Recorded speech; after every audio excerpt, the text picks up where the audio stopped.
Welcome, everyone, to episode 98 of Ohio Unsolved. I'm your host, Matthew, and in today's episode, we're going to hear about a whole family of serial killers. So let's just get right into the episode. Everyone sit back, make sure to lock your doors and windows, and get ready for Ohio Unsolved.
The Bender family, more well known as the Bloody Benders, were a family of serial killers in Labette County, Kansas, from May 1871 to December 1872.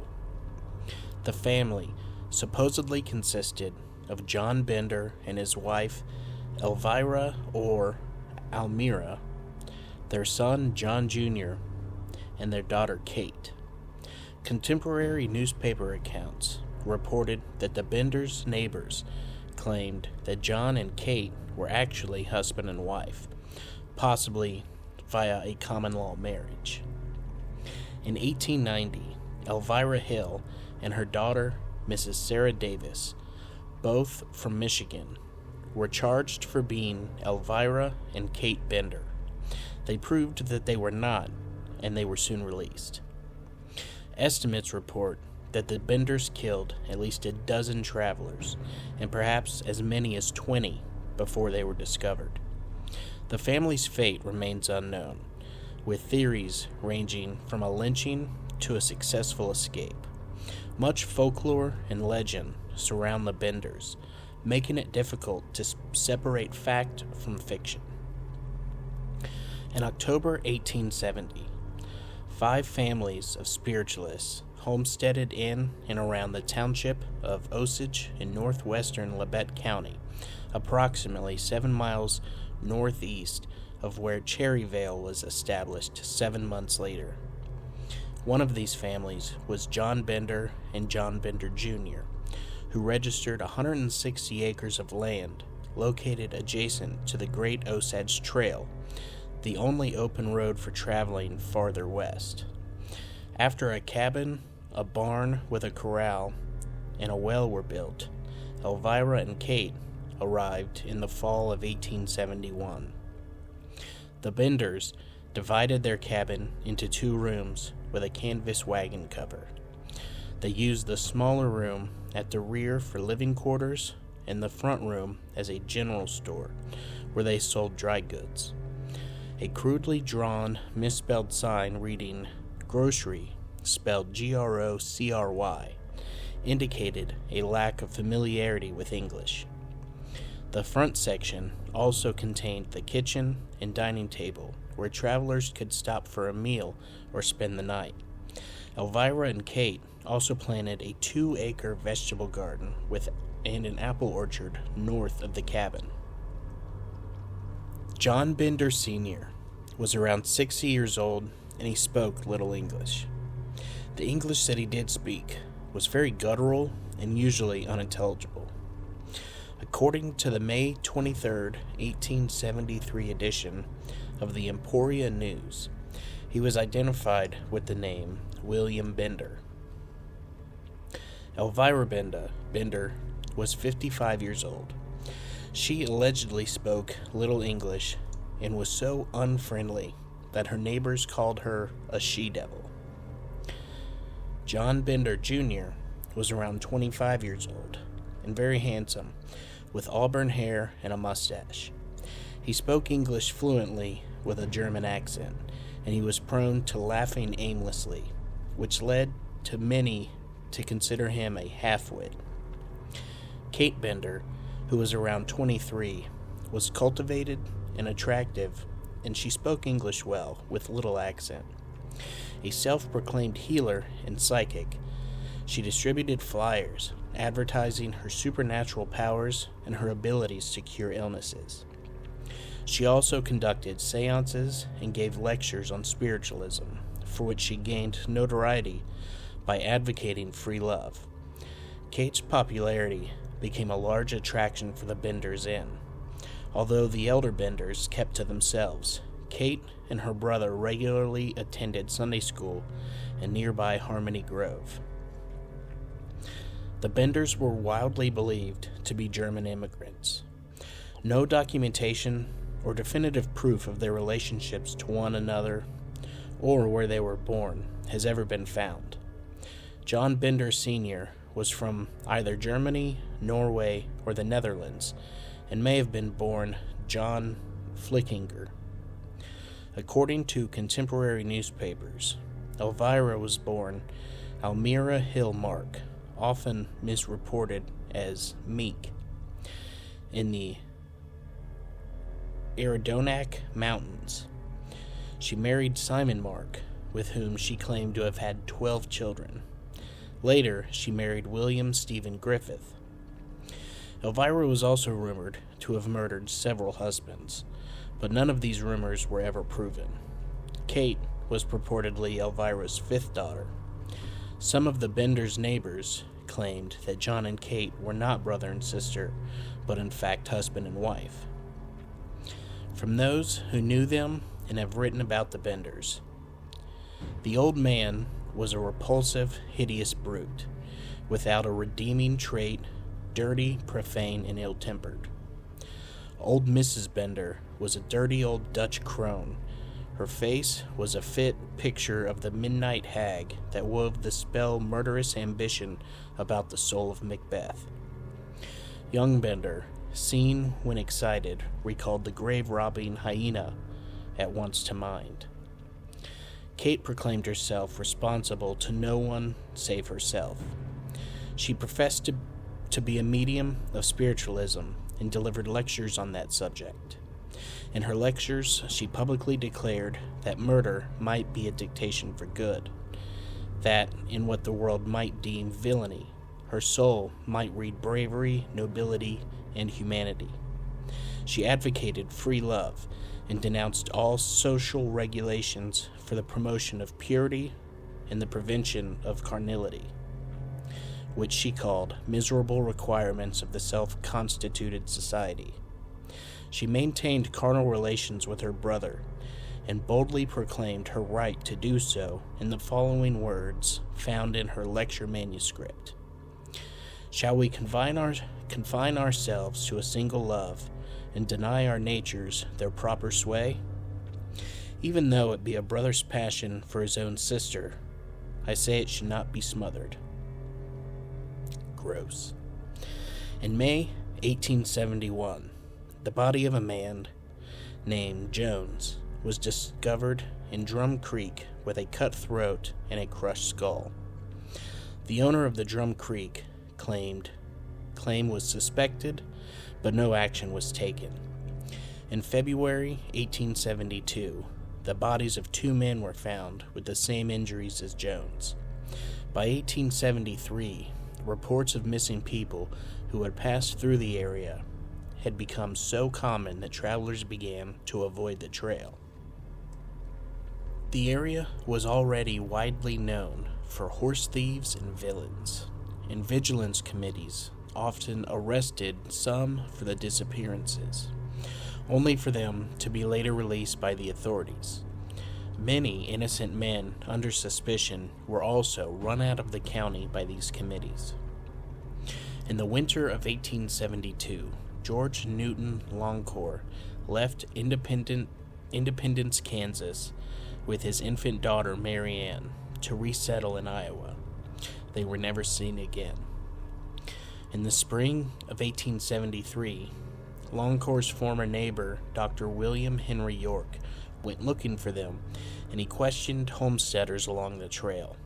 York reached Fort Scott, and on March 9th began the return journey to Independence, but never arrived. York had two brothers, Ed York, living in Fort Scott, and Colonel Alexander M. York, a Civil War veteran, lawyer, and member of the Kansas State Senate from Independence. Both knew of Williams's travel plans, and when he failed to return, began an all-out search for the missing doctor. Colonel York, leading a company of some 50 men, questioned every traveler along the trail and visited all the area homesteads. On March 28, 1873, Colonel York arrived at the Bender's Inn with a Mr. Johnson, explaining that his brother had gone missing and asking if they had seen him. They admitted Dr. York had stayed with them and suggested the possibility that he had run into trouble with Indians. Colonel York agreed that this was possible and remained for dinner. On April 3rd, Colonel York returned to the inn with armed men after learning that a woman had fled the inn after Elvira Bender had threatened her with knives. Elvira allegedly could not understand English, while the younger Benders denied the claim. When York repeated the claim, Elvira became enraged, saying the woman was a witch who had cursed her coffee and ordered the men to leave her house, revealing for the first time that, quote, her sense of the English language was much better than was let on. Before York left, Kate asked him to return alone the following Friday night, and she would use her clairvoyant abilities to help him find his brother. The men with York were convinced that the Benders and a neighboring family, the Roaches, were guilty and wanted to hang them all, but York insisted that evidence must be found first. Around the same time, neighboring communities began to make accusations that the Osage community was responsible for the disappearances, and the Osage Township arranged a meeting in the Harmony Grove schoolhouse. 75 locals attended the meeting, including Colonel York and both John Bender and John Bender Jr. After discussing the disappearances, including that of William York, they agreed to obtain a warrant to search every homestead between Big Hill Creek and Drum Creek.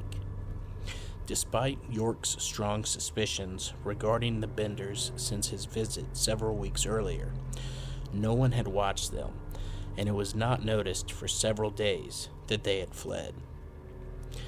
3 days after the township meeting, Billy Toll was driving cattle past the Bender property when he noticed that the inn was abandoned and the farm animals were unfed.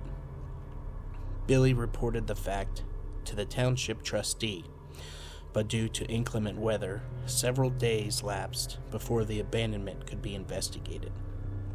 The township trustee called for volunteers, and several hundred turned out to form a search party that included Colonel York. When the party arrived at the inn, they found the cabin empty of food, clothing, and personal possessions. A bad odor was noticed and traced to a trap door underneath a bed nailed shut. After opening the trap, the party found clotted blood on the floor of the empty room underneath, 6 feet deep and 7 feet square at the top by 3 feet square at the bottom. They broke up the stone slab floor with sledgehammers, but found no bodies, and determined that the smell was from blood that had soaked into the soil. The men then physically lifted the cabin and moved it to the side to dig underneath it, but no bodies were found.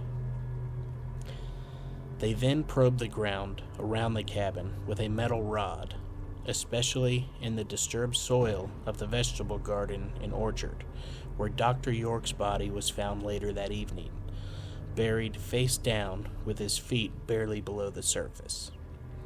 The probing continued until midnight, with another 9 suspected grave sites marked before the men were satisfied that they had found them all and retired for the night. The next morning, another 8 bodies were found in 7 of the 9 suspected graves, while one was found in the well, along with several body parts. All but one had their heads bashed with a hammer and throats cut, and newspapers reported that all were indecently mutilated. The body of a young girl was found with no injuries sufficient to cause death. It was speculated that she had been strangled or buried alive. A Kansas newspaper reported that the crowd was so incensed after finding the bodies that a friend of the Benders named Brockman, who was among the onlookers, was hanged from a beam in the inn until unconscious, revived, interrogated, then hanged again. After the 3rd hanging, they released him and he staggered home, as one who was drunken or deranged. A Roman Catholic prayer book was found in the house, with notes inside written in German, which were later translated. The text read, "Joanna Bender, born July 30, 1848. John Gibbart came to America on July 1, 18... Big Slaughter Day, Jan 8th, and hell departed." Word of the murders spread quickly, and more than 3,000 people, including reporters from as far away as New York City and Chicago, visited the site. The Bender cabin was destroyed by souvenir hunters who took everything, including the bricks that lined the cellar and the stones lining the well. State Senator Alexander York offered a $1,000 reward for the family's arrest. On May 17th, Kansas Governor Thomas A. Osborne offered a $2,000 reward for the apprehension of all 4. It is conjectured that when a guest stayed at the Bender's bed and breakfast inn, the host would give the guest a seat of honor at the table that was positioned over a trap door into the cellar, with the victim's back to the curtain. Kate would distract the guest, while John Bender or his son came from behind the curtain and struck the guest on the right side of the skull with a hammer. One of the women would cut the victim's throat to ensure death, and the body was then dropped through the trap door. Once in the cellar, the body would be stripped and later buried somewhere on the property, often in the orchard. Although some of the victims were wealthy, others carried little of value, and it was surmised that the Benders had killed them simply for the sheer thrill.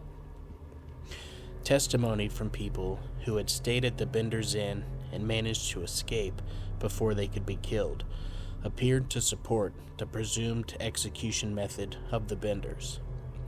William Pickering said that when he had refused to sit near the wagon cloth because of the stains on it, Kate Bender had threatened him with a knife, whereupon he fled the premises.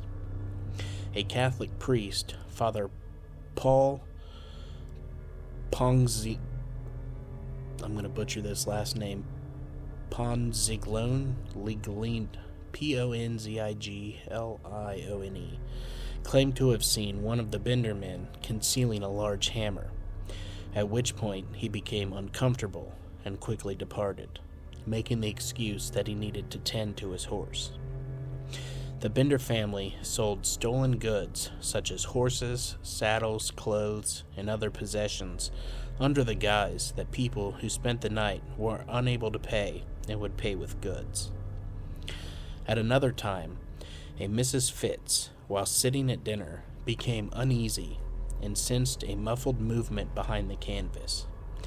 Kate issued a command, but before anything could happen, the terrified Mrs. Fitz fled. 2 men who had traveled to the inn to experience Kate Bender's psychic powers stayed for dinner, but refused to sit at the table next to the cloth, instead preferring to eat their meal at the main shop counter. Kate then became abusive toward them, and shortly afterward, the Bender men emerged from behind the cloth.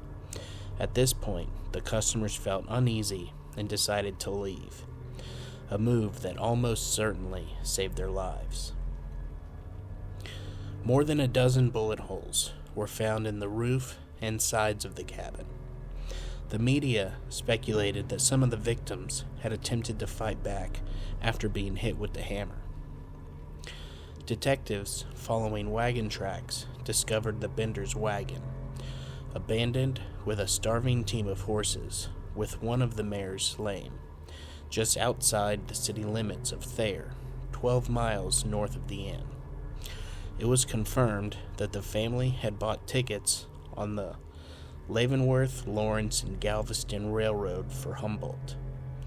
At Chanute, John Jr. and Kate left the train and caught the MK&T train south to the terminus in Red River County near Denison, Texas.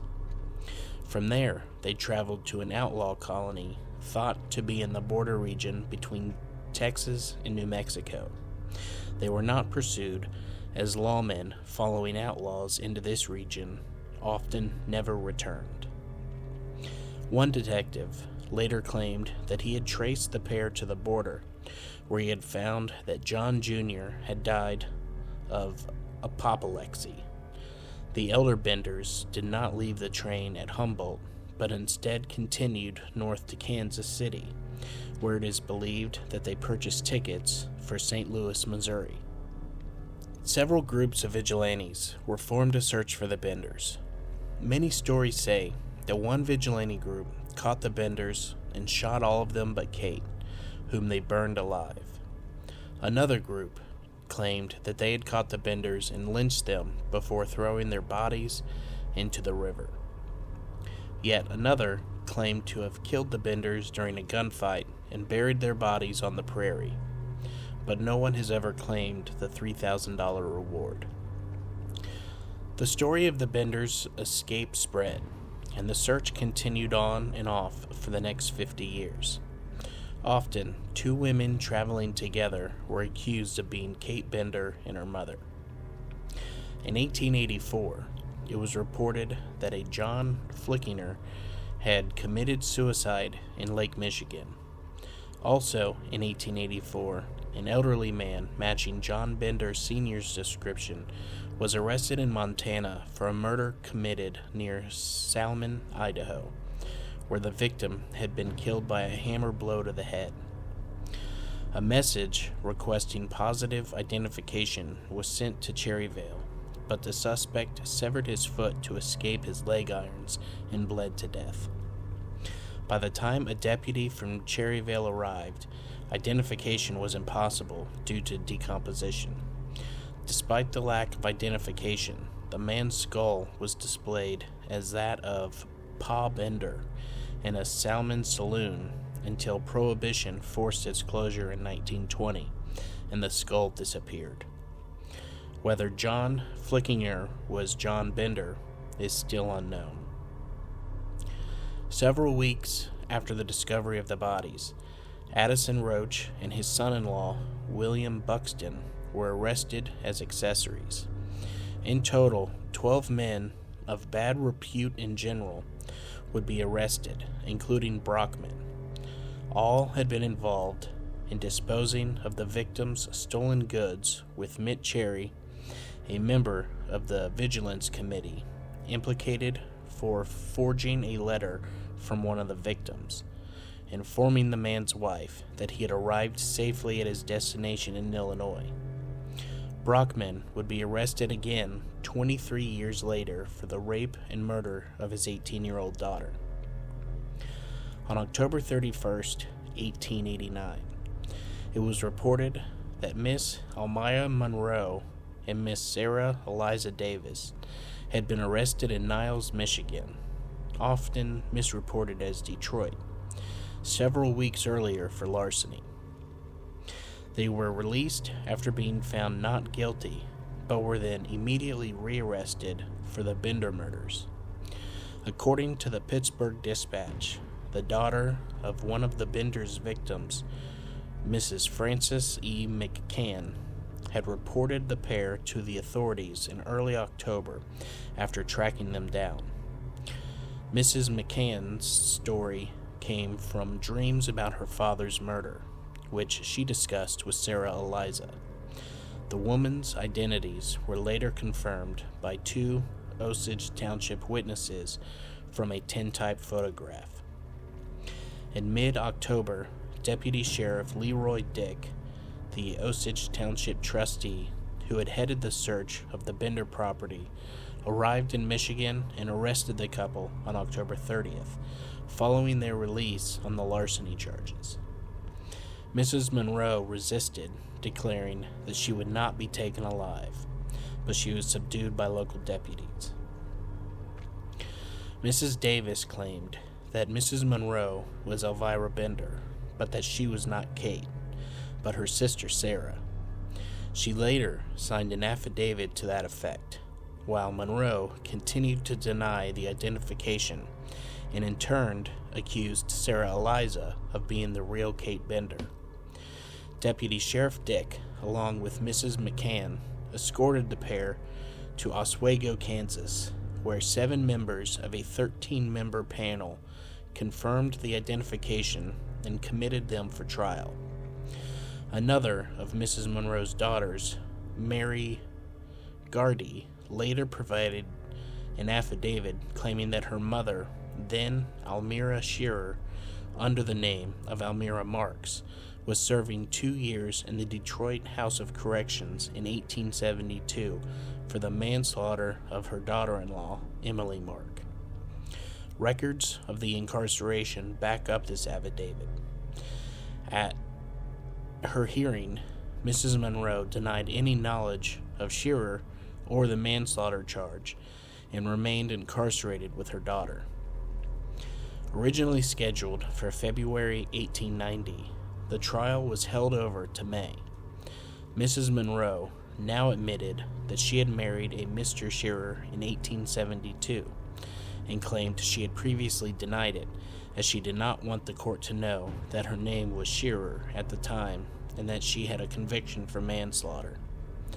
Their attorney also produced a marriage certificate indicating that Mrs. Davis had been married in Michigan in 1872, the time when several of the murders were committed. Eyewitness testimony was given that Mrs. Monroe was Elvira Bender. Judge Calvin dismissed Mary Gardy's affidavit as she was a chip off the old block. He found that other affidavits supporting Gardy's were sufficient proof that the woman could never be convicted, and he discharged them both. The affidavits and other papers are missing from the file in Labette County, so further examination is impossible. Several researchers question the ready acceptance of the affidavit's authenticity and suggest that the county was unwilling to accept the expense of boarding the 2 women for an extended period. While the 2 women were certainly criminals and liars, as their defense attorney admitted, the charges were weak, and many people doubted their identification as the Benders. Additionally, the older woman reportedly spoke with no accent, whereas Ma Bender struggled to speak English fluently. By including the recovered body parts not matched to the bodies found, the finds are speculated to represent the remains of more than 20 victims, except for Mackenzie and York, who were buried in Independence, the Longcors, who were buried in Montgomery County, and McCrotty, who was buried in Parsons, Kansas. None of the other bodies were claimed, and they were reburied at the base of a small hill 1 mile southeast of the Bender's Orchard, one of several at the location now known as the Bender's Mounds. The search of the cabin resulted in the recovery of 3 hammers, a shoe hammer, a claw hammer, and a sledgehammer that appeared to match indentations in some of the skulls. These hammers were given to the Bender Museum in 1967 by the son of Leroy Dick, the Osage Township trustee, who headed the search for the Bender property. The hammers were displayed at the Bender Museum in Cherryvale, Kansas from 1967 to 1978, when the site was acquired for a fire station. When attempts were made to relocate the museum, it became a point of controversy, some locals objecting to the town being known for the Bender murders. The Bender artifacts were eventually given to the Cherryvale Museum, where they remain in a wall-mounted display case. A knife with a 4-inch tapered blade was reportedly found hidden in a mantel clock in the Bender house by Colonel York. In 1923, it was donated to the Kansas Museum of History by York's wife, but is not on display. Still bearing reddish-brown stains on the blade, it can be seen upon request. A historical marker describing the Bender's crimes is located in the rest area at the junction of U.S. Route 400 and U.S. Route 169 north of Cherryvale. According to a news report from contemporary media, an unnamed man from Kansas City who had investigated the Bender family's house and the rumors of their deaths claimed that the Kelly family were the Benders. The man further elaborated that all the stories of the latter's capture were made up, supposedly by a group of Confederates, who had also helped the Benders dispose of the murdered victims' horses and wagons. He pointed out that both families' MO, family unit numbers, and other evidence proved that they are the same. The Ingalls family, made famous in the children's book by Laura Ingalls Wilder and Little House on the Prairie television series, lived near Independence, and Wilder mentioned the Bender family in her writing and speeches. In 1937, she gave a speech at a book fair, which was later transcribed and printed in the September 1978 Saturday Evening Post and in the 1988 book, A Little House Sampler. She mentioned stopping at the Bender's Inn, as well as recounting the rumors of the murders spreading through their community. She said her father joined in a vigilante hunt for the killers, and when he spoke of later searches for them, she recalled, "At such times, Paul always said in a strange tone of finality, 'They will never be found.' They were never found, and later I formed my own conclusions why. Some have cast doubt on the story, saying that Wilder would have been only 4 years old when her family moved from the area, and that the Benders were exposed in 1873, 2 years after the Ingalls family left.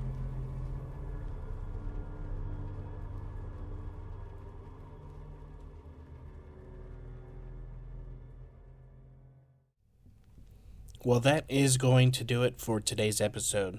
I do hope that everyone enjoyed the story. And if you did, could you please rate and review on Spotify and Apple Podcasts? A 5-star rating really helps others to find the show, and I really want this show to grow. Don't forget to join us on Facebook, follow us on Instagram, and subscribe on YouTube. If you do enjoy the show, please consider helping to support the show by subscribing on Patreon. There's 3 tiers to choose from, $3, $5, and $10, and the monthly bonus episodes are available from the $5 tier. But once again, thank you everyone for listening, and make sure to keep your doors and windows locked, and stay ready for Ohio Unsolved.